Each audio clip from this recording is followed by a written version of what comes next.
Assalamualaikum warahmatullahi wabarakatuh. Kenalkan, kami dari kelompok 4. Kali ini kami akan membahas tentang pasca panen.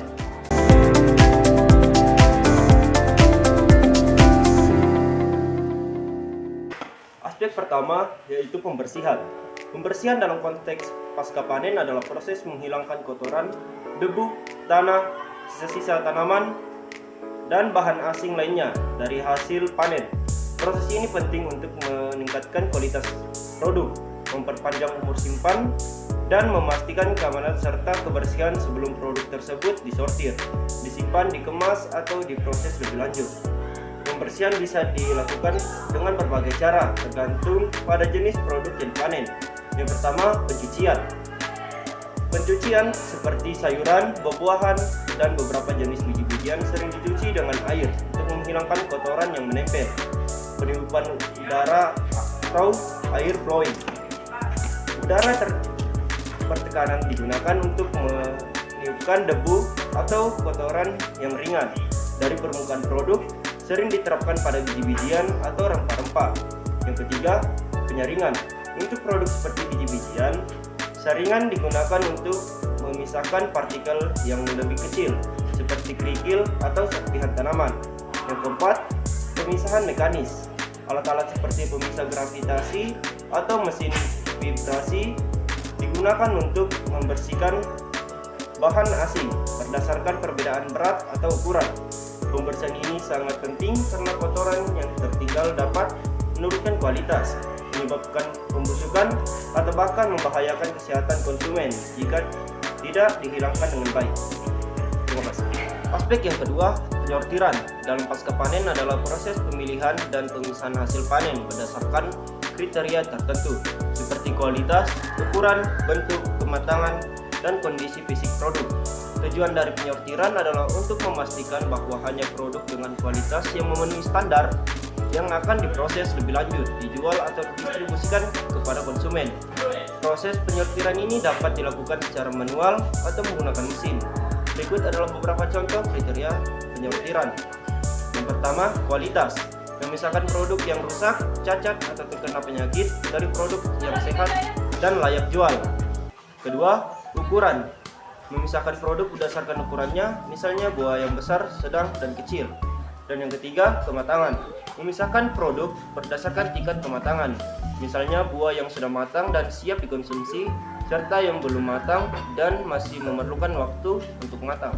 Yang keempat, bentuk dan warna. Memisahkan produk yang memiliki bentuk atau warna yang tidak sesuai dengan standar pasar atau konsumen. Dengan penyortiran, produsen dapat memastikan bahwa produk yang sampai ke konsumen memiliki kualitas yang sesuai dengan harapan yang pada akhirnya meningkatkan kepuasan konsumen dan nilai jual produk. Aspek yang ketiga adalah grading. Grading dalam pasca panen adalah proses pengelompokan atau pengklasifikasian hasil panen berdasarkan kriteria tertentu seperti ukuran, bentuk, warna, kualitas, kematangan, atau kondisi fisik produk. Tujuan utama dari grading adalah untuk memastikan bahwa produk yang memiliki kualitas yang sama dikelompokkan bersama sehingga dapat memenuhi standar pasar dan preferensi konsumen. Berikut adalah beberapa aspek dalam grading. Pertama, ukuran. Produk disortir berdasarkan besarnya kecilnya. Misalnya buah yang besar dipisahkan dari yang kecil. Dua, bentuk produk. Bentuk. Produk yang memiliki bentuk seragam atau sesuai dengan standar pasar dipisahkan dari yang cacat atau yang tidak seragam. 3. Warna. Warna seringkali menjadi indikator kematangan atau kualitas sehingga produk dengan warna yang seragam dikelompokkan bersama. 4. Kualitas. Ini mencakup kriteria seperti bebas dari cacat, hama, penyakit, atau kerusakan fisik. 5. Kematangan. Produk dipisahkan berdasarkan tingkat kematangan sehingga yang sudah matang siap segera untuk dijual. Sementara yang belum matang bisa disimpan lebih lama. Terima kasih. Aspek yang keempat yaitu pengeringan. Pengeringan dalam konteks pasca panen adalah proses pengurangan kadar air dari hasil pertanian untuk mencegah pembusukan, pertumbuhan jamur, dan serangan hama. pengeringan bertujuan untuk memperpanjang masa simpan produk dengan menjaga kualitas dan menjaga kerusakan. Ada beberapa metode pengeringan yang umum digunakan dalam pasca panen. Yang pertama, pengeringan matahari. Metode tradisional di mana produk dibiarkan kering di bawah sinar matahari. Metode ini sederhana dan murah, tetapi membutuhkan waktu lama dan bergantung pada kondisi cuaca. 2. Pengeringan mekanis. Menggunakan alat atau mesin pengeringan yang mengalir udara panas ke produk. Ini lebih cepat dan lebih efektif dalam mengontrol kadar air, tetapi membutuhkan investasi peralatan dan energi. 3. Pengeringan dengan udara panas. Menggunakan udara panas yang disirkulasikan melalui produk untuk menguap air. 4. Pengeringan vakum. Produk ditempatkan dalam ruang hampa udara dan dipanaskan sehingga air menguap pada suhu yang lebih rendah dari pengeringan konvensional. Metode yang digunakan untuk produk yang sensitif terhadap panas. 5. Pengeringan beku. Produk dibekukan terlebih dahulu, kemudian air di dalamnya diuapkan melalui sublimasi di bawah kondisi vakum. Metode yang digunakan untuk produk bernilai tinggi karena dapat mempertahankan kualitas, nutrisi, dan rasa yang sangat baik.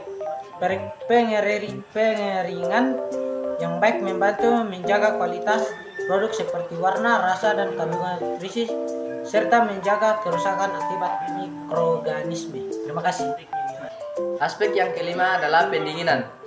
Pendinginan dalam pasca panen adalah proses menurunkan suhu produk pertanian segera setelah dipanen untuk memperlambat respirasi, mengurangi aktivitas enzim, dan mencegah pertumbuhan mikroorganisme. Proses ini bertujuan untuk mempertahankan kesegaran, kualitas, dan memperpanjang umur simpan produk. Beberapa alasan pentingnya pendinginan mempertahankan kesegaran, kualitas, dan memperpanjang umur simpan produk. Beberapa alasan pentingnya pendinginan dalam pasca panen adalah: yang pertama, memperlambat pembusukan.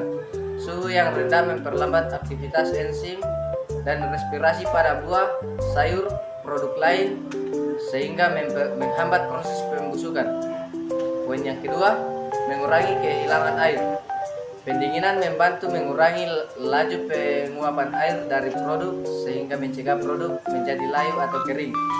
Poin yang ketiga, mencegah pertumbuhan patogen. Suhu dingin menghambat pertumbuhan bakteri, jamur, dan mikroorganisme yang lain yang dapat menyebabkan penyakit pada produk.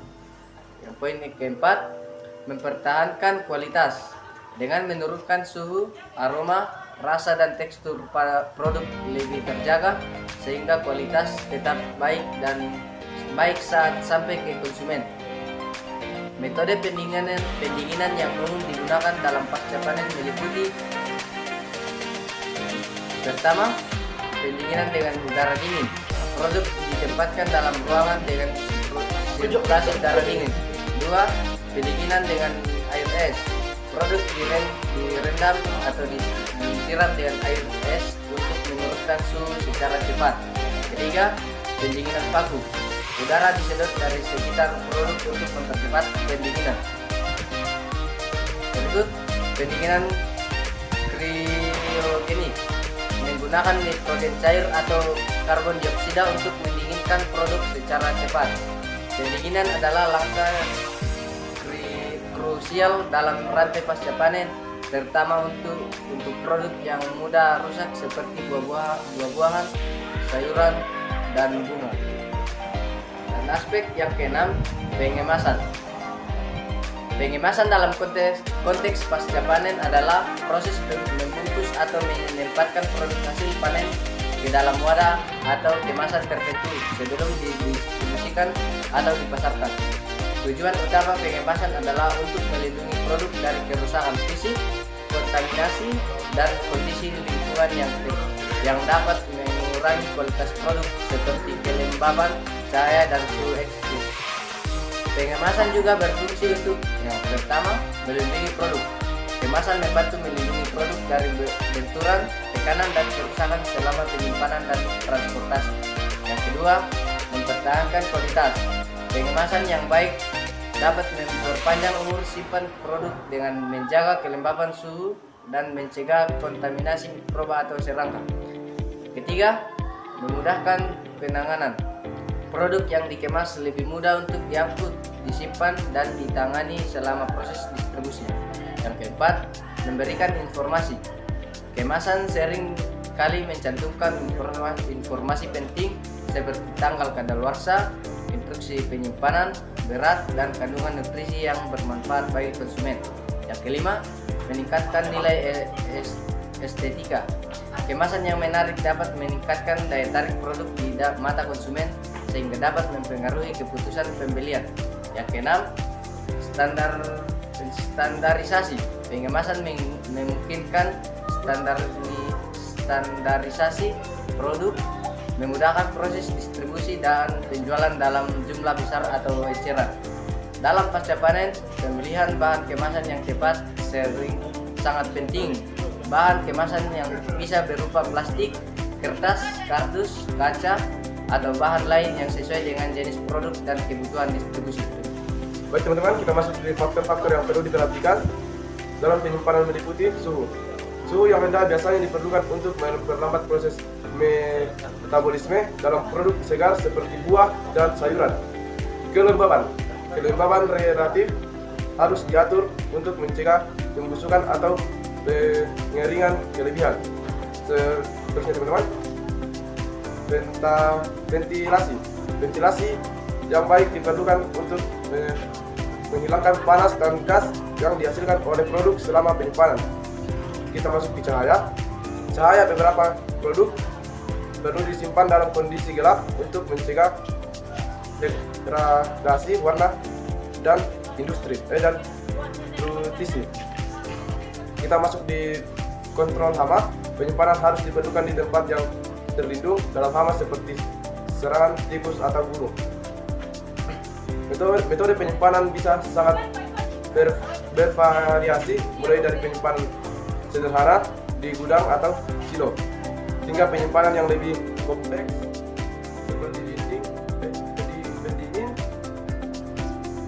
atmosfer terkendali atau ruang